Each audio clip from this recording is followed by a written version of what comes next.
Shalom et bienvenue dans la lecture de l'Épître aux Colossiens. Rappelons que cette façon d'étudier la parole dans la lecture d'un livre en partant du chapitre 1 jusqu'au dernier chapitre est assez intéressante puisque cela nous permet d'avoir un contexte et un développement complet de ce que l'auteur veut transmettre à une catégorie de personnes, de croyants. Ici, l'auteur, c'est donc Paul, il le dit dès le premier chapitre, premier verset, à Paul, apôtre de Yeshua Mashiach, par la volonté de Dieu, et le frère Timothée. Donc ils sont deux à écrire, à rédiger cette lettre. Et une méthode aussi d'étude, c'est peut-être d'aller par exemple dans Wikipédia et d'aller voir que l'épître aux Colossiens, c'est une épître paulinienne, c'est un livre du Nouveau Testament. Selon la tradition chrétienne, cette lettre fut envoyée par l'apôtre Paul à l'église de Colosse. La ville de Colosse a été détruite par un tremblement de terre au début de l'an 60. Donc ça marque un petit peu au niveau chronologique à quel moment Paul a pu écrire cela. Donc c'est entre l'année 45 et 60. Euh, En revanche, si elle a été rédigée par des disciples de Paul, comme l'estiment la plupart des spécialistes, elle date de la fin du 1er siècle. Alors il ne faut pas croire tout ce qu'il y a évidemment dans Wikipédia. Là, nous voyons bien que le premier verset est assez clair. C'est Paul qui s'exprime lui-même. Nous reprenons la lecture au verset 1. Paul, apôtre de Yeshua HaMashiach, par la volonté de Dieu, et le frère Timothée, aux saints et fidèles frères en Mashiach qui sont à Colosse, que la grâce et la paix vous soient données de la part de Dieu, notre Père. Verset 2, donc il écrit aux saints. La plupart du temps, on se dit non, mais on ne peut pas être saint, il n'y a que Dieu, que Yeshua qui sont saints. Ou alors l'Église historique, on va dire, catholique romaine, a transformé le mot saint en quelqu'un de parfait, peut-être mort qu'on peut prier, mais nous savons que dans la parole, il est interdit de prier les morts. Il n'y a personne qui soit élevé après la mort, même si sa vie a été parfaite. Nous ne prions pas non plus Marie qui, jusqu'à la résurrection finale, est morte et enterrée. Et on ne peut prier que Dieu le Père. Et c'est même ce que fait ici Paul en finissant par que la grâce et la paix vous soient données de la part de Dieu notre Père. Il s'adresse bien de la part du Père céleste. Le mot saint ici veut dire consacré, veut dire des gens mis à part, c'est-à-dire des gens qui dans leur vie ont décidé d'être des disciples. Est-ce que ça veut dire que ces gens sont parfaits? Non, loin de là. Est-ce que ça veut dire qu'ils sont sans aucun reproche? Non, en aucun cas. Mais la sanctification, c'est le processus que l'homme met en place pour mettre en pratique la parole de Dieu. Donc nous sommes tous appelés saints si nous croyons que Yeshua est le Fils de Dieu, qu'il est mort pour nos péchés, qu'il est ressuscité et qu'il est auprès du Père et que le Père est le Créateur de toutes choses. Verset 3. Nous rendons grâce à Dieu, le Père de notre Seigneur Yeshua Mashiach, et nous ne cessons de prier pour vous, ayant été informés de votre foi en Yeshua Mashiach et de votre charité pour tous les saints, à cause de l'espérance qui vous est réservée dans les cieux, et que la parole de la vérité, la parole de l'Évangile vous a précédemment fait connaître. Beaucoup de points importants. Déjà, c'est une prière de Paul. Il rend grâce à Dieu et il ne cesse de prier pour les Colossiens. Dans le corps de Machiar, dans le corps de l'Église, de l'épouse, il est important de prier les uns et pour les autres. Ici même Paul se réjouit de voir la charité, l'amour pour tous les saints. Et à cause de quoi? Déjà parce que l'amour, c'est un don gratuit, mais aussi de l'espérance, de la foi donc, qui vous est réservée dans les cieux. L'espérance de la bonne nouvelle du royaume qui vient, de la bonne nouvelle de la résurrection. Et la parole de vérité, évidemment la parole de Dieu, la parole de l'Évangile vous a précédemment fait connaître. Et donc, quand nous parlons d'évangile, quand nous parlons de bonne nouvelle, ce n'est pas la bonne nouvelle de la croix, même si évidemment c'est une bonne nouvelle que Yeshua soit mort et ressuscité, qu'il a pris le fardeau de nos péchés sur lui. Mais la bonne nouvelle, comme le dira Yeshua, c'est la bonne nouvelle du royaume qui s'en vient. Verset 6. Il est au milieu de vous et dans le monde entier.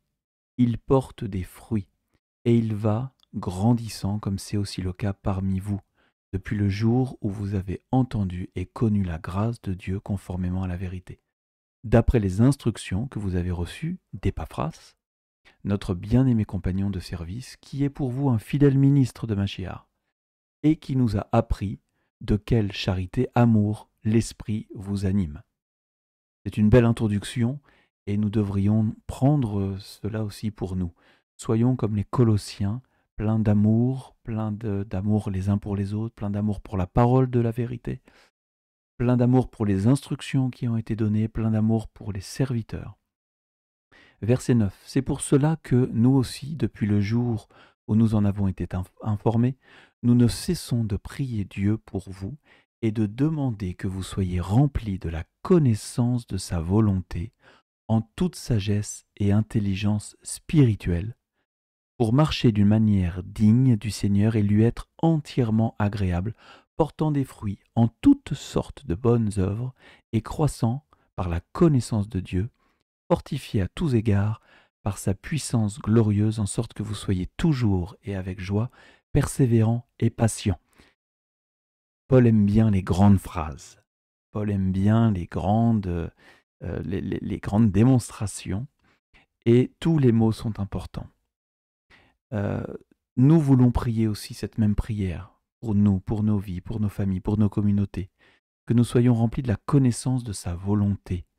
Oui Seigneur, montre-nous ta volonté, que nous puissions connaître les temps, en toute sagesse et intelligence spirituelle, que rien ne soit fait bien sûr pour notre propre orgueil, mais que tout soit fait en sagesse, intelligence spirituelle, dans l'humilité, pour marcher d'une manière digne et entièrement agréable, portant des fruits.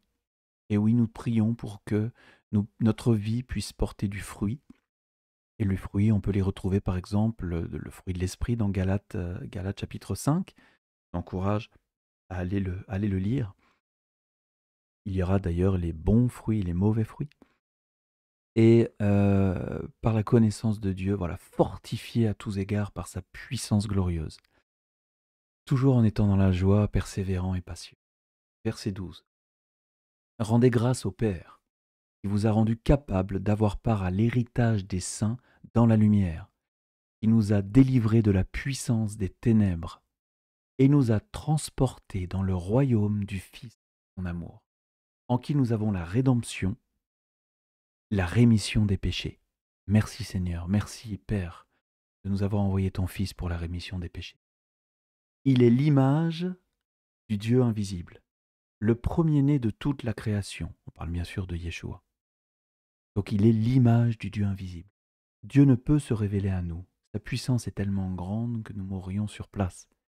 Mais il a envoyé son Fils dans un corps humain pour être l'image du Dieu invisible. C'est par Yeshua que nous pouvons voir Dieu. C'est par Yeshua que nous pouvons accéder à Dieu, que quand nous prions, Dieu entend nos prières. Il est donc le premier-né de toute la création, et c'est ce qui se passe d'ailleurs quand il ressuscite. Troisième jour, il est les prémices de la création. Il accomplit d'ailleurs la fête des prémices qui se trouve après Pessah et après la fête des pains sans levain, des Chagamatzot. Verset 16. Car en lui ont été créées toutes les choses qui sont dans les cieux et sur la terre, les visibles et les invisibles, trône, dignité, domination, autorité. Tout a été créé par lui et pour lui. Pour ceux qui se posent la question si Yeshua est Dieu, ce passage est clair. Il est la parole créatrice. Tout a été créé par lui et pour lui. Il est l'origine et le but. Il est l'Aleph et le Tav, l'alpha et l'oméga pour nous lire en grec. Il est avant toute chose, et toute chose subsiste en lui. Il est la tête du corps de la Keila, de l'assemblée, de l'Église. Il ne faut pas voir ça comme l'Église, un bâtiment, mais l'assemblée des croyants. Il est la tête du corps. Il est le commencement C'est que la Bible commence par Bereshit, commencement.